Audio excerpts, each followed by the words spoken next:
بسم اللہ الرحمن الرحیم۔ پیغام نکاح بھیجتے وقت اور ایسے ہی جب خطبہ نکاح ہو رہا ہو اس وقت درود پاک پڑھنا یہ ہمارے اسلاف کا معمول رہا ہے۔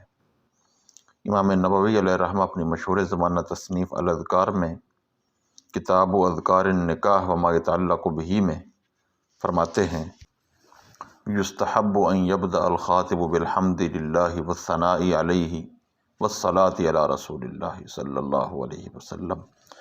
فرماتے ہیں پیغام نکاح دینے والے کے لیے مستحب ہے کہ اس پیغام کا آغاز یعنی اس پیغام نکاح کا آغاز حمد و ثناء باری تعالیٰ اور رسول اللہ صلی اللہ علیہ وسلم کی ذات گرامی پر درود پاک سے کرے۔ یعنی جو کوئی بندہ پیغام نکاح کا لے کر جائے تو پہلے اللہ کی حمد کرے، درود پاک پڑھے، بے شک دل میں ہی پڑھ لے لیکن پڑھے ضرور۔ بعد ازاں اشہد ان لا الہ الا اللہ وحدہ لا شریک لہ واشہد ان محمدا عبدہ ورسولہ پڑھے۔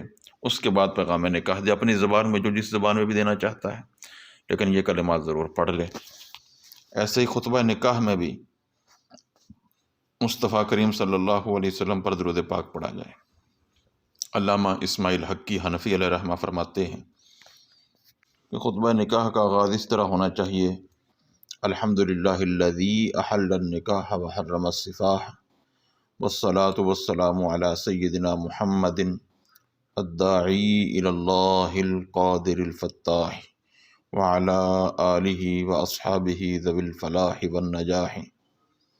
کہتے ہیں تمام محامد اللہ رب العزت کے لیے ہیں جس نے نکاح کو حلال اور بدکاری کو حرام کیا ہے، اور درود پاک اور سلام ہمارے آقا و مولا محمد الرسول اللہ صلی اللہ علیہ وآلہ وسلم پر ہوں، جو اللہ کی طرف بلانے والے ہیں، جو ہر شے پر قادر ہے اور ہر مشکل کو دور کرنے والا ہے، اور آپ کی آل اور آپ کے اصحاب پر بھی اللہ کی رحمتیں ہوں جو سب کامیاب و کامران ہو چکے ہیں۔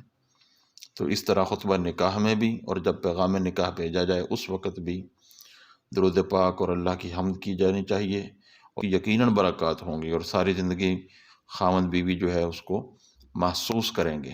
اللہ رب العزت عمل کی توفیق نصیب فرمائے۔